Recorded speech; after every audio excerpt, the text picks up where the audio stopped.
بسم الله الرحمن الرحيم قل هو الله أحد. بسم الله الرحمن الرحيم. السلام عليكم ورحمة الله وبركاته.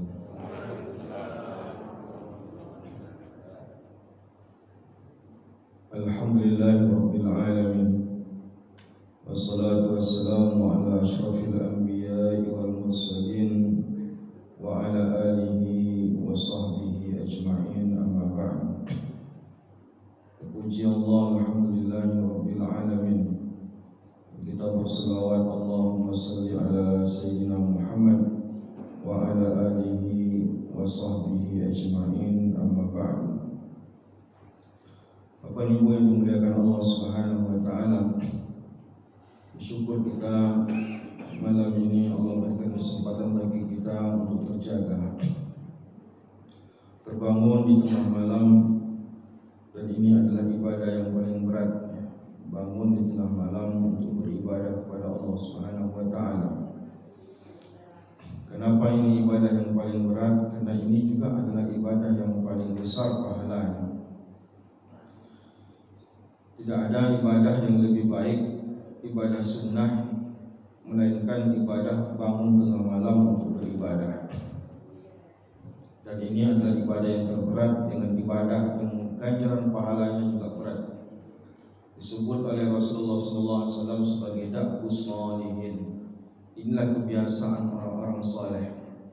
Kebiasaan orang saleh itu adalah bangun di tengah malam untuk beribadah kepada Allah. Mudah-mudahan dengan terbangunnya kita malam ini, kita termasuk orang-orang saleh yang diinginkan oleh Allah Subhanahu wa taala.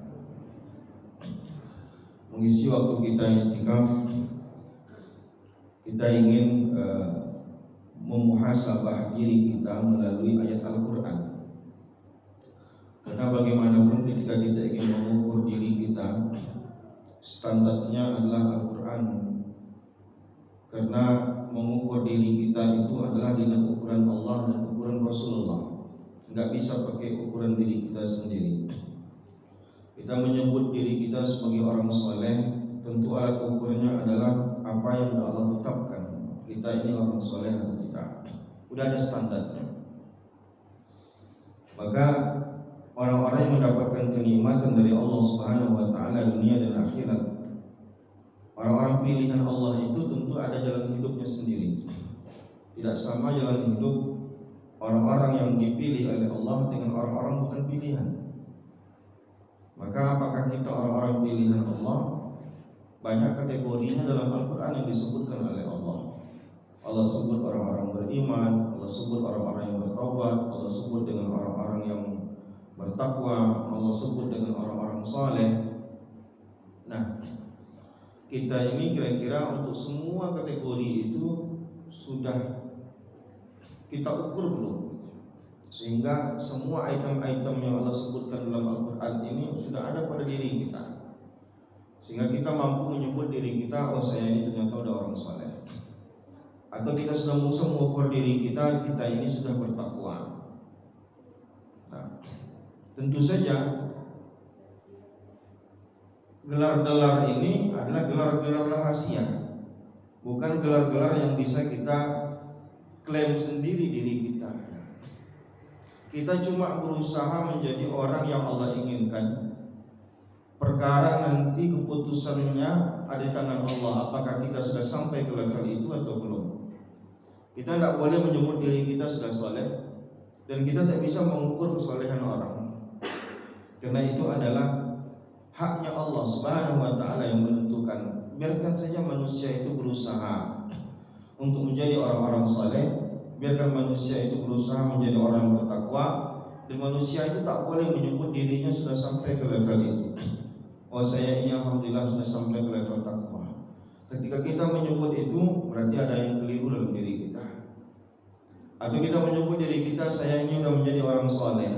Di saat kita menyebut diri kita menjadi orang soleh, saat itu kita belum menjadi orang soleh. Karena orang soleh, orang baik, orang dekat kepada Allah, itu biasanya selalu curiga dengan amal ibadahnya. Curiga dalam artian dia merasa ketika beribadah itu tak pernah merasa cukup dengan ibadahnya. Itu maksud sering curiga dengan ibadah. Ketika kita tidak lagi curiga dengan ibadah kita, berarti kita sudah merasa puas dengan ibadah kita. Berarti ketika kita bersedekah, kita merasa sudah puas dengan ibadah kita, kita merasa sudah cukup. Ketika kita sholat berjamaah di masjid, kita pikir, wah ini sudah cukup ini menjadi orang saleh. Di saat kita sudah merasa cukup puncak ibadah kita, di saat itu kita berada pada titik terendah dalam ibadah kita. Di saat kita merasa tidak puas dengan apa yang sudah kita buat, padahal uang sudah banyak kita sedekahkan, padahal bangun tengah malam sudah kita upayakan, tapi masih merasa tidak puas dengan itu, disitulah letak jalan orang-orang soleh yang sesungguhnya. Nah, jadi kita mesti sampai kepada tahap itu, tahap di mana kita tak pernah merasa puas dengan ibadah kita, dengan bacaan Quran kita yang cuma mungkin satu halaman satu hari mungkin, maka kita merasa apakah cukup ini satu halaman satu hari. Jangan-jangan ini mencarut saya lebih banyak daripada dosanya, daripada pahala membaca satu halaman satu hari. Nah, ketika kita bersedekah yang pakai infak depan kita, misalkan kita bersedekah 100.000, mestinya kita berpikir kira-kira 100.000 ini pahalanya cukup enggak?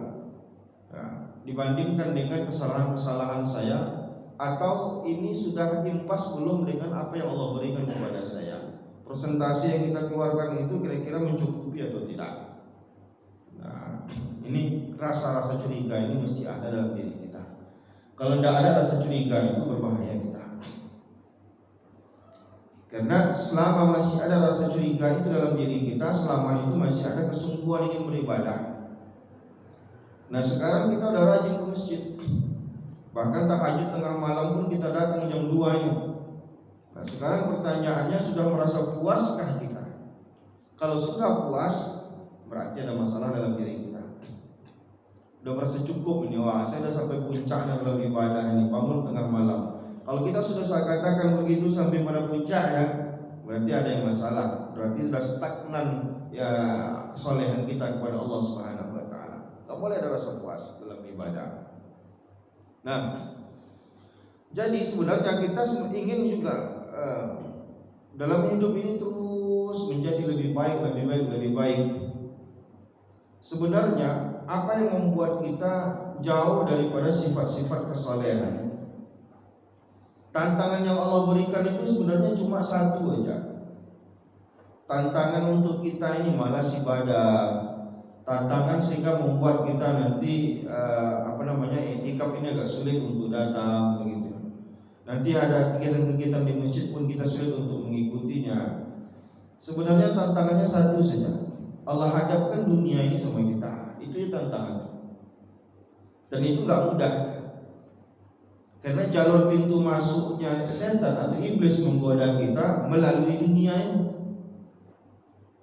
Nah, maka kata Habib Abdullah Al-Haddad mengatakan, ketika manusia itu dalam hidup dia udah panjang angan-angannya, panjang angan-angan itu sudah banyak rencana-rencana hidup kita, pengen punya ini, pengen jadi ini. Ketika itu sudah ada dalam benak kita, maka pasti kurang ibadah. Pasti kurang ibadah. Karena itu kata Rasulullah SAW, apa? Yang paling khawatirkan manusia ini dua, kata Rasulullah. Satu, terlalu panjang cita-citanya. Yang kedua, mengikuti kemauan dirinya. Ini yang paling dikhawatirkan Rasulullah pada diri kita. Terlalu panjang angan-angan. Kalau sudah terlalu panjang angan-angan, kata Rasulullah, maka dia akan lupa pada kebenaran. Nah, jadi panjang angan-angan itu dia biarkan dirinya terlalu tinggi rencana hidup. Pengen punya ini, akhirnya antusias untuk mewujudkan keinginan itu, sehingga habis waktunya untuk mewujudkan keinginan itu, sehingga ibadahnya pasti kurang. Kita dari kecil didoktrin agar kita punya cita-cita besar dalam hidup. Kadang mewujudkan cita-cita itu kita sampai lupa ke masjid, sampai lupa baca Quran, sampai lupa berzikir, Karena kita dari kecil sudah ditanamkan harus kamu jadi ini. Gak pernah dulu mungkin orang tua kita mengatakan, udahlah kamu hidup ini jalani saja, nanti apa jadinya, yang penting ibadah kamu jaga. Seharusnya begitu. Ini enggak, dari kecil itu kamu ini begini, harus begini, kamu harus begini, kamu harus begini. Untuk urusan cita-cita ini kita ditatar betul dengan rapi. Urutan-urutannya betul-betul diajarkan dengan baik dan disuruh disiplin untuk itu.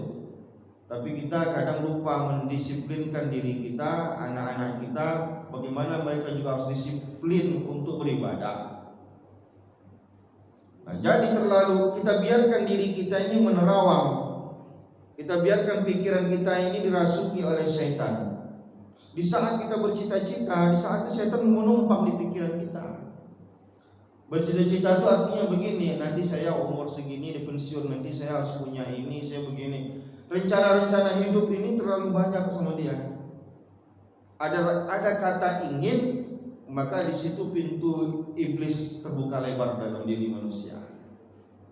Di saat bapak bilang, saya pengen jadi ini, atau bapak bilang dalam hati bapak, saya harus punya ini. Di saat kata ingin itu terbesit di hati kita, sama artinya membuka pintu lebar bagi iblis untuk menggoda kita.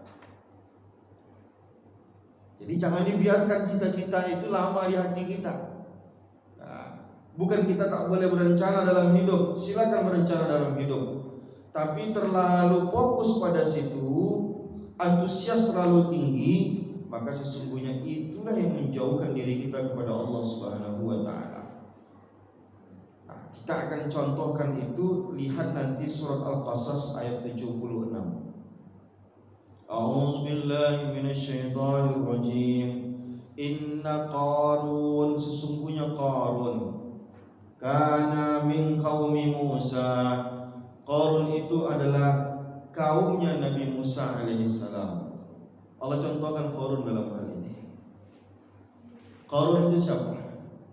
Qarun itu adalah sepupunya Nabi Musa alaihissalam. Hidup dalam kemiskinan Qarun. Tapi di balik kemiskinannya, Qarun ini adalah orang yang betul-betul dermawan. Enggak masuk akal bagi kita di balik kemiskinan orang bisa menjadi orang dermawan. Membantu orang, kesulitan-kesulitan orang dia bantu dalam kesulitan hidup dia. Sebenarnya ini puncak kesolehan orang, sesungguhnya sudah dicapai sama dia. Membantu orang di saat kesulitan, sebenarnya itulah ciri orang yang bertakwa yang sesungguhnya. Kalau membantu orang di saat lapang itu hebat, itu biasa-biasa saja. Tapi yang hebat itu membantu orang di saat kita dalam kesulitan. Dan Qarun sudah sampai ke level itu. Nah, maka Nabi Musa alaihissalam melihat betapa hebatnya Qarun ini, kedermawanannya membantu orang lain. Maka Nabi Musa meminta kepada Allah agar Qarun ini dikayakan. Ya Allah, kayakanlah saja dia, biar dia. Menurut Nabi Musa saat itu apa? Kalau Qarun ini miskinnya saja sudah membantu orang, apalagi kayanya makin banyak orang akan mendapatkan manfaat. Kan memang seharusnya kan begitu. Kalau sedikit duit kita, membantu orang kan terbatas. Maka Nabi Musa ingin Qarun ini menjadi orang kaya, supaya bantuan dia kepada orang lain itu tidak terbatas. Maka Qarun ini berkat daripada doa Nabi Musa alaihissalam, maka Qarun ini beranjak terus, sukses hidup dia, ternaknya segala macam, hingga menjelma menjadi orang yang sangat kaya raya. Sangat kaya raya. Tapi apa yang terjadi? Fabagha alaihim. Tapi Qarun yang dulunya adalah orang yang dermawan, yang baik hati, membantu orang lain dalam kesulitan, tapi sekarang saat sudah menjadi orang kaya, bagha alaihim, dia justru melampaui batas, sudah pelit, menzalimi orang, tidak lagi seperti dulu, justru terbalik 100% keadaannya. Tak sesuai dengan keinginan Nabi Musa, mendoakan dia. Nabi Musa mendoakan dia kaya supaya dia punya modal membantu orang lain. Tapi ternyata setelah Allah kayakan dia, hatinya berubah menjadi orang pelit. Kayanya luar biasa.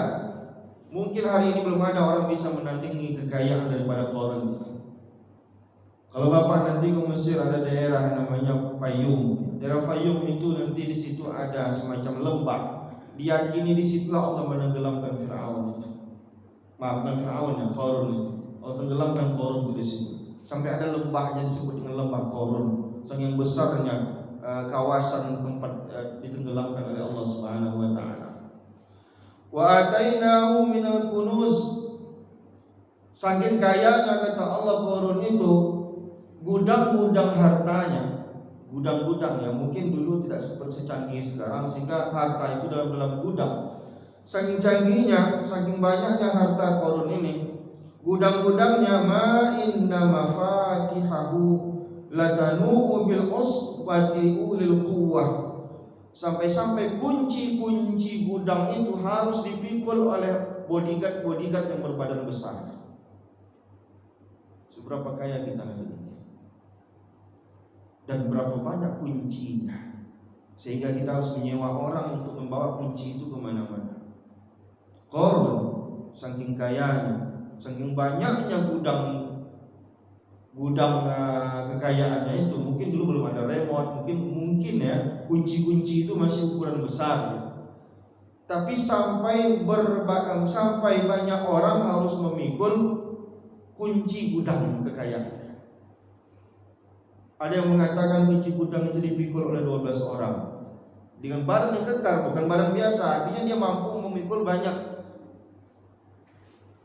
Maka bayangkan betapa kayanya Qarun. Kemana dia pergi, tukang pikul kuncinya tadi ikut.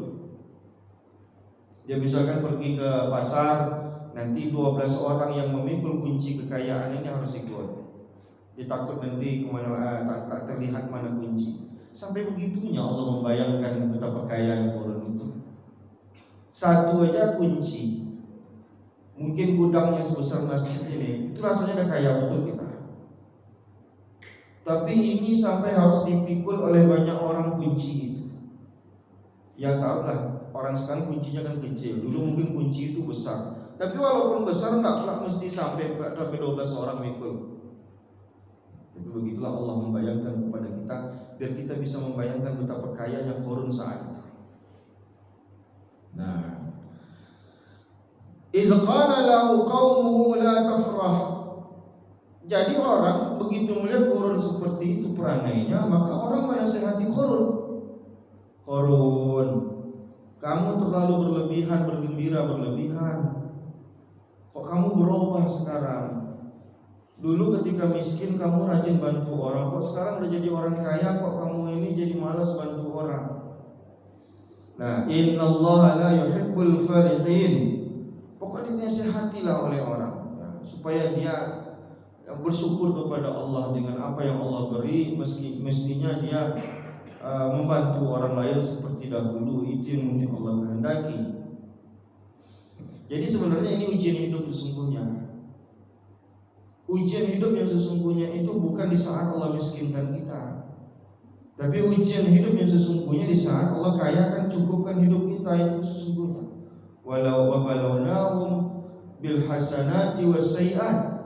Kami uji manusia itu dengan hal-hal baik dan hal-hal buruk. Kita selalu menganggap bahwa ketika ada musibah inilah ujian. Nah, itu memang ujian. Tapi ujian yang paling berat bukan di saat Allah timpakan musibah pada kita. Tapi ujian yang paling berat adalah di saat Allah berikan kecukupan sama kita, itulah ujian yang paling berat. Ada orang di saat Allah miskinkan, pasti dia makin dekat kepada Allah. Kita ini Pak, Bapak yang rajin ke masjid ini, ketika Allah uji Bapak dengan masalah, pasti Bapak ngadu sama Allah, nangis-nangis segala macam. Karena Bapak iman ada di hati. Jadi di saat diuji oleh Allah dengan kemiskinan, dengan kebangkrutan segala macam, Bapak pasti makin rajin ke masjid, makin rajin Bapak sholat sunnah, berdoa kepada Allah. Tapi yang paling berat itu adalah ketika Allah uji Bapak dengan kesibukan dunia. Allah naikkan pangkat Bapak, makin sulit Bapak ke masjid. Itulah ujian yang sesungguhnya. Dulu ketika kedainya sepi, asalkan azan rajin ke masjid. Saat kedainya sepi. Tapi begitu Allah naikkan jumlah pelanggannya, makin sulit ke masjid. Itulah ujian yang sesungguhnya itu. Itu ujian yang sesungguhnya. Apa yang dirasakan Qarun? Yang dirasakan Qarun itu adalah ujian yang sesungguhnya. Dan Qarun gagal menerima ujian itu. Enggak sanggup dia melewati ujian itu. Di saat Allah uji dia dengan kemiskinan, dia mampu melewatinya dengan baik. Justru dalam saat miskin itu dia membantu orang.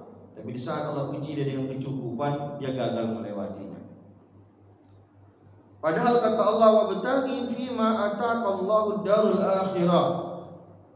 Semestinya kalian ini, kata Allah, dalam hidup itu carinya lah akhirat itu. Carilah akhirat.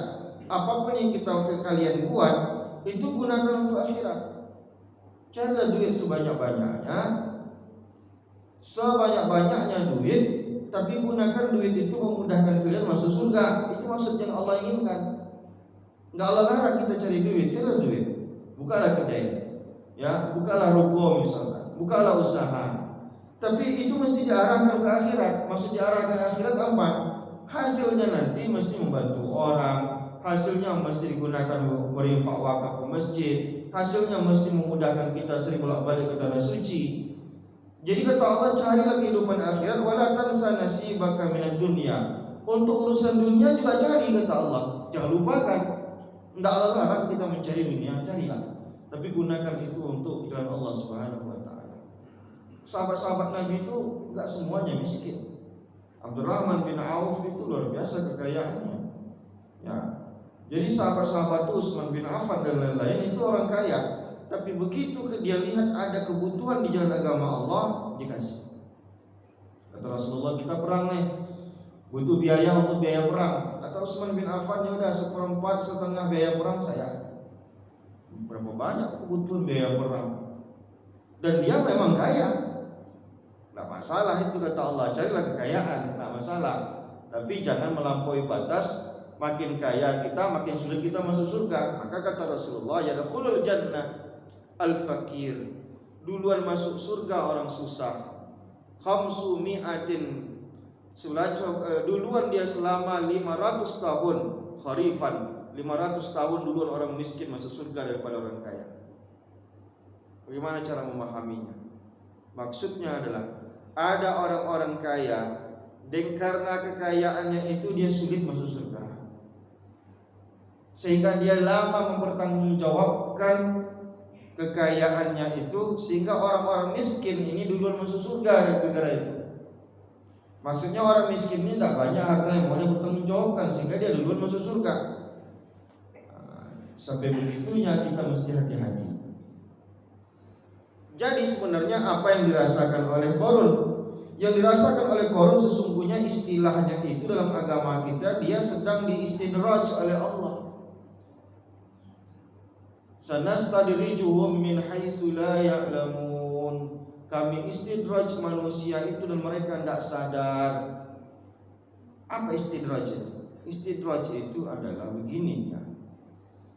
Di saat kita dikasih nikmat oleh Allah, di saat itu kita makin sulit untuk mendekatkan diri kepada Allah, Allah akan istidraj kita. Ada orang makin kaya dia makin sulit ke masjid. Maka Allah melihat orang seperti ini, benci Allah, maka marahnya Allah itu Allah tunjukkan caranya gimana? Makin Allah kayakan dia. Bukan Allah hancurkan hidup dia, tak.